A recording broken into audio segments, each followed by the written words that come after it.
The world sees Los Angeles in frames, movie reels, headlines, golden hour selfies. But behind the lens, there's another city. Beneath the palm trees are ancient fault lines. Under the pavement, tar still boils from the earth. And in the hills, abandoned ruins whisper stories not found on any tour map. This isn't the Los Angeles you think you know. Los Angeles is a city built on dreams, but also on geology, migration, and forgotten history. It's where tectonic plates grind silently under sidewalks, and where a global crossroads grew from native land to Spanish mission to American sprawl. Today, its wonders are often overlooked, hidden in canyons, buried beneath freeways, or etched into neighborhoods that defy the skyline. In this episode of Era Trails, we explore the unseen Los Angeles, its natural marvels, haunted relics, and the deep roots holding the city of angels together. These are the wonders of Los Angeles. Let's begin.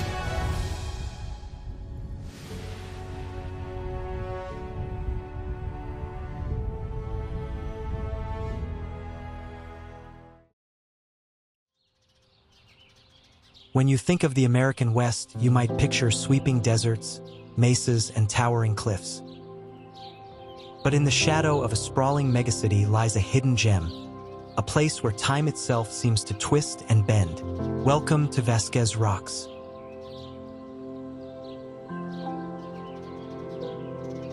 Located in the high desert of Los Angeles County, Vasquez Rocks is a place where the earth has told its story in stone. These jagged, multicolored formations have stood for millions of years, shaped by tectonic forces, erosion, and the unrelenting passage of time.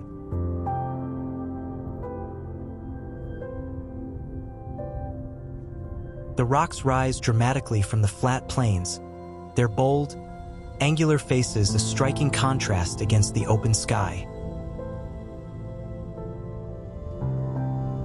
Vasquez Rocks is more than just a geological wonder. It's a place steeped in history.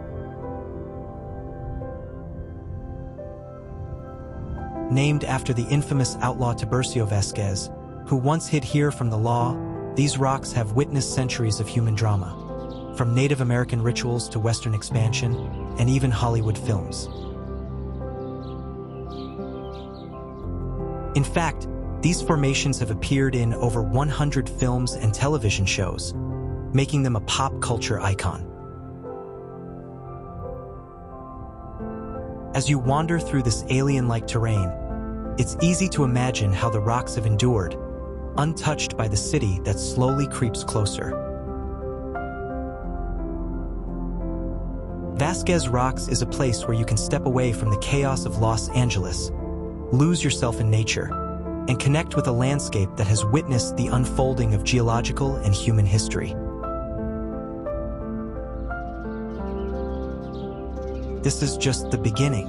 From here, the story of Los Angeles's wild side deepens, revealing other wonders, where nature reclaims its space and speaks in whispers of time, power, and survival.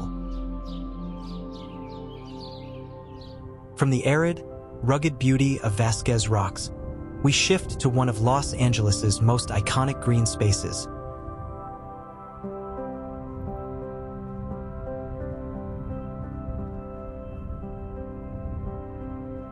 Griffith Park.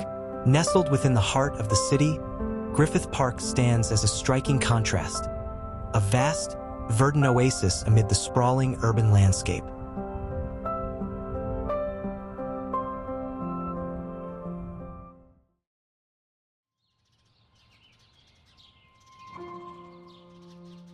Griffith Park is more than just a park. It's a sprawling natural reserve, covering over 4,200 acres of hills, forests, and open space.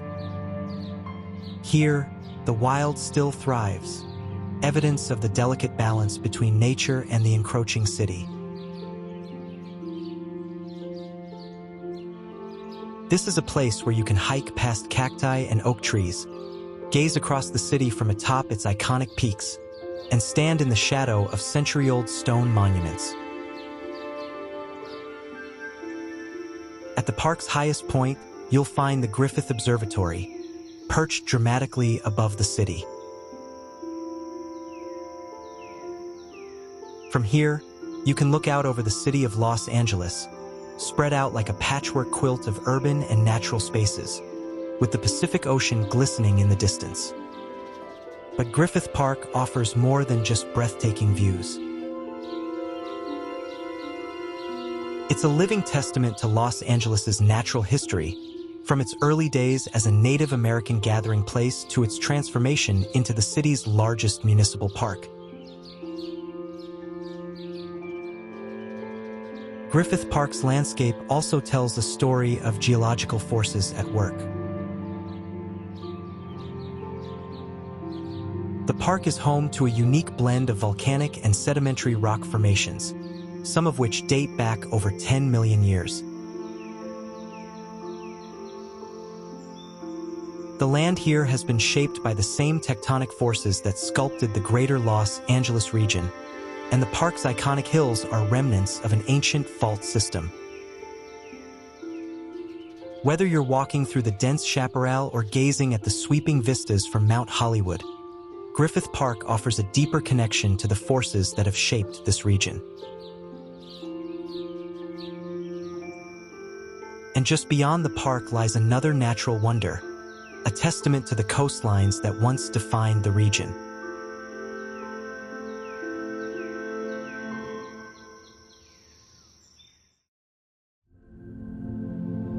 Along the western edge of Los Angeles County, the land ends not with a line, but with a collision. Here, at the foot of the Santa Monica Mountains, the earth breaks into cliffs, tidal pools, and hollowed stone.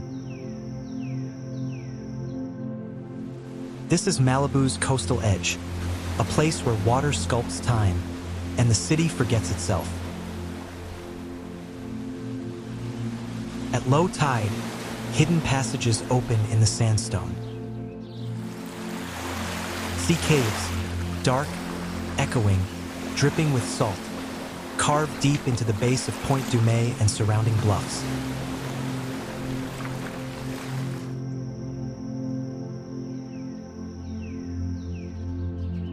These are not just geologic formations, they're invitations. Inside, the world narrows, then expands, openings to skylit arches, cathedral chambers, or dead ends swallowed by rising water. Waves here aren't just scenery, they're architects. They've spent thousands of years chewing through soft stone, breaking cliffs into sculptures, and dragging secrets back into the Pacific.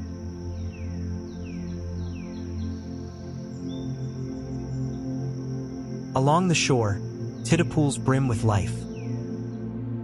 Urchins, anemones, and hermit crabs cling to barnacle-studded rocks. This narrow band between land and sea, exposed only briefly each day, is one of the most biodiverse zones on the coast. High above, the Chumash once stood watch. These bluffs were sacred to them, a place of ceremony, gathering, and passage. Petroglyphs and village sites still sleep beneath chaparral and development. And yet, even now, Malibu's wild edge persists. Past the surfboards and summer houses, nature still holds the original blueprint. And when the tide drops low enough, it lets us back in.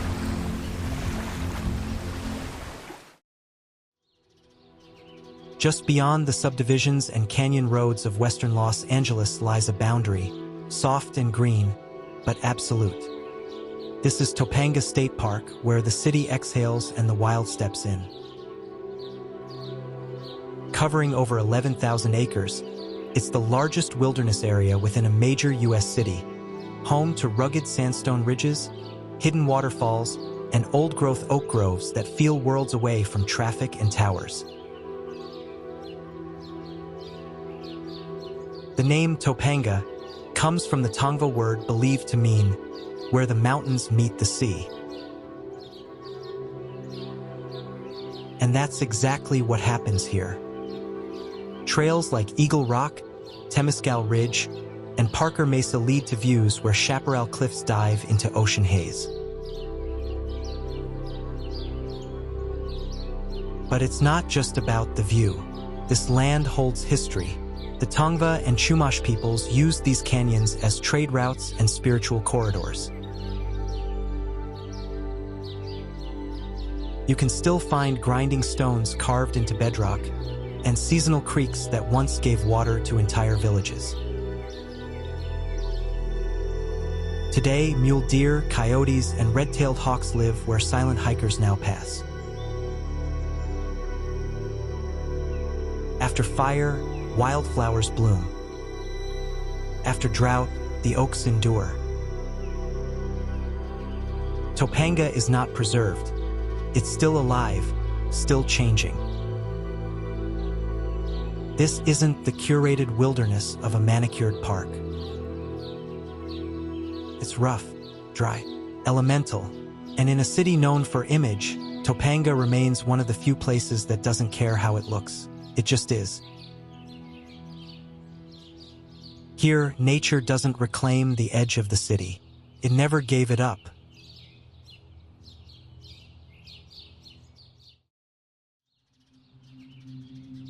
In the heart of Los Angeles, where city blocks collide with cliffs, lies a ridge of parched earth and scrub called Runyon Canyon.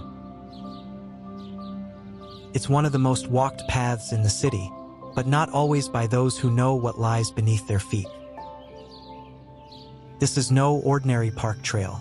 It's a fault-line corridor, geologically active, ecologically scarred, and historically layered. The canyon sits along the Santa Monica Fault, where tectonic pressure has shaped the hills for millions of years.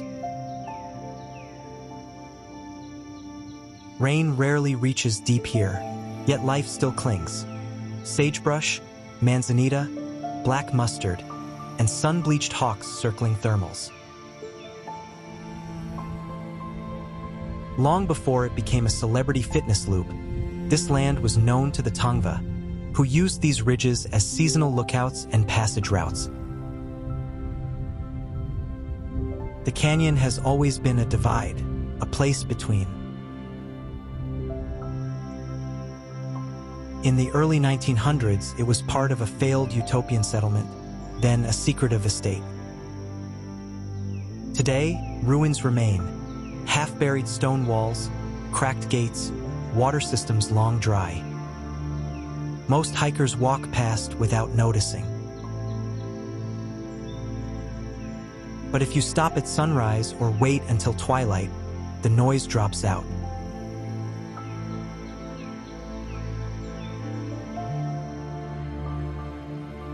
You can hear wind in the canyon walls. You can feel the quiet defiance of a landscape still wild beneath the footprints.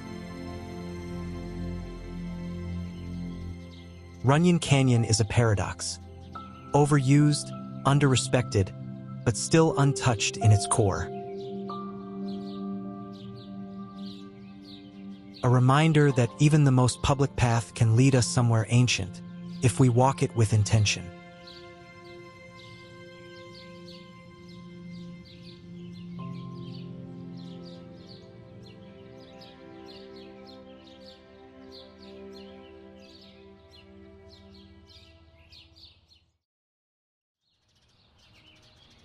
Rising just north of downtown Los Angeles, the Verdugo Mountains don't shout for attention. They don't carry the fame of the Hollywood Hills or the drama of the Santa Monicas. But they rise alone, an isolated spine of stone, 14 miles long, holding the city at a quiet distance. The Verdugos are a geologic orphan, cut off from other ranges by tectonic shear. Here, fault lines have lifted sandstone and shale high above Burbank and Glendale, creating a jagged wilderness island in a sea of suburbs. Hike their fire roads and exposed ridgelines, and the city disappears behind you. Only wind, hawks, and the faint rhythm of your own breath remain. Coyotes roam here. Occasionally, so do mountain lions, crossing in from the San Gabriels via precarious corridors that cut through development. There's little infrastructure, no glamorous trailheads, and that's the gift. The Verdugos are one of the few places where Los Angeles still feels vulnerable, where you can look out over the grid of streets and remember, the land came first. Fire has touched these hills many times. Chaparral burns, then returns stronger. Oak groves regrow in hidden canyons, and after rain, a strange clarity settles over the summit.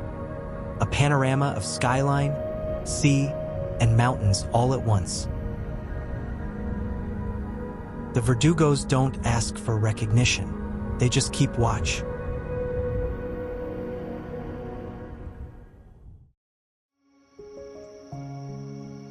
When viewed from downtown Los Angeles, the San Gabriel Mountains rise like a mirage, a jagged, snow-capped wall that looks painted on the sky. But climb into them and you'll realize this isn't background, this is the backbone. Formed by the collision of the Pacific and North American plates, the San Gabriels are among the fastest-growing mountain ranges on Earth. In geologic time, they're sprinting, lifting an inch every 1,000 years, tearing fault lines, reshaping rivers, and feeding the desert below. In just an hour, you can leave palm trees and traffic behind and enter a world of alpine meadows, icy creeks, and forests of Jeffrey pine and incense cedar. Hike high enough in winter and you'll walk through snow, above a city baking below. The range holds California's second highest peak outside the Sierra Nevada, Mount San Antonio, better known as Mount Baldy. Its summit rises over 10,000 feet, a sacred site for the Tongva, and today, a proving ground for climbers and backcountry skiers. But the San Gabriels aren't just wilderness, they're memory. Old gold mines rot in their canyons. Stone cabins from the 1930s lie collapsed under pines. Trails like the Devil's Backbone and Icehouse Canyon echo with footsteps older than the state itself. And in spring, wildflowers burst from fire-scarred hillsides, proof that even the most battered earth still heals. The San Gabriel Mountains are not distant. They're watching, and if you listen long enough, you'll hear the whole city breathe beneath their shadow.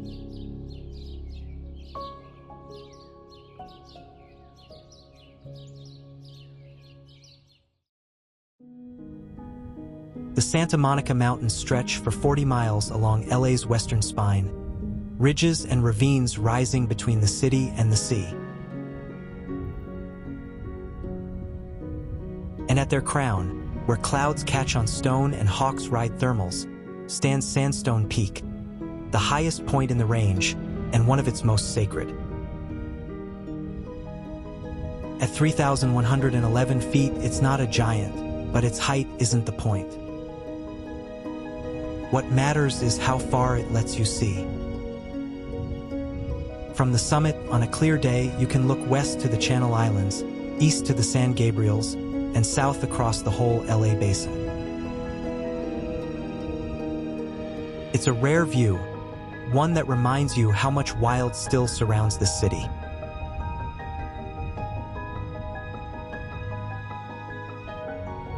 This mountain was known to the Chumash as a spiritual place, a place for vision quests and ceremonial offerings. Even now, long after the land was renamed and roads carved through it, the energy here remains. The rock itself tells a story.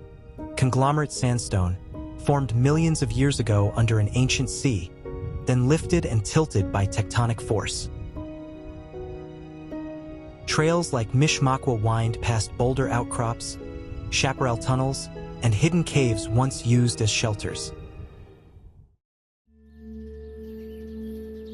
Tucked between the towers of Playa Vista and the surf of Marina del Rey lies one of Los Angeles' rarest ecosystems, often driven past, rarely walked through. These are the Ballona Wetlands, the last remnants of a vast marshland that once stretched from the west side to the sea. For thousands of years, these brackish flats teemed with life. Tongva villagers fished and gathered reeds here. Millions of migratory birds followed invisible sky paths and landed in its tidal pools. Even now, in winter, you can hear them, willets, herons, and egrets, lifting off with the wind. The wetlands are shaped by tides, rain, and drought, fluctuating with the seasons, like lungs breathing at the edge of the city. But they're shrinking, drained for development, dissected by roads, and encroached by concrete. Less than 10% of the original wetland remains. Still, life clings on. Endangered species like the Belding savanna sparrow and the El Segundo blue butterfly survive here. Tiny fish dart through narrow channels. Native plants grow in the muddy silence between freeways. Activists, biologists, and tribal leaders continue to fight for its restoration, not as a memory, but as a future. Because this isn't just a leftover space. It's a living system, one that filters water, buffers storms, holds history, and gives the city its last breath of the wild. The Ballona Wetlands don't shout, they whisper. And if we don't listen now, we may not get another chance.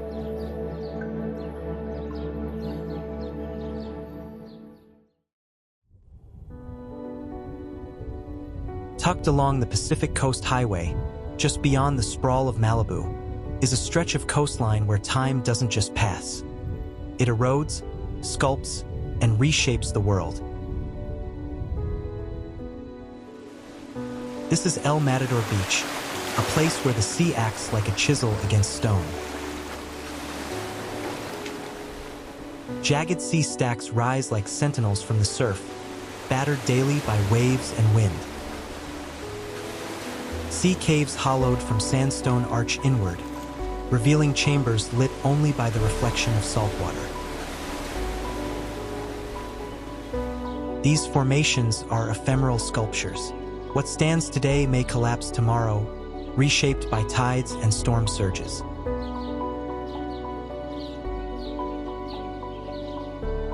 The beach is a living canvas, painted by erosion, tide cycles, and geologic history that dates back over 20 million years.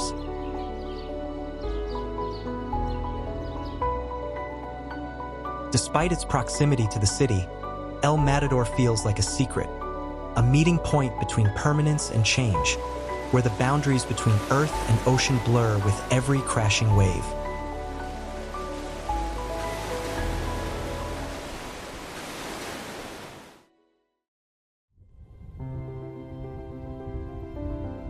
Los Angeles is often seen as a city of motion, freeways, fame, endless growth.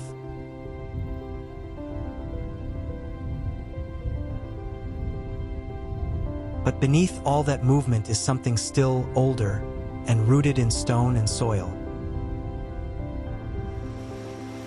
From sea caves to fire-scarred ridges, from silent peaks to vanishing wetlands, the wild corners of this city are not just survivors. They're witnesses to tectonic shifts, to ancient footsteps, to the rhythms of a land that existed long before the skyline rose.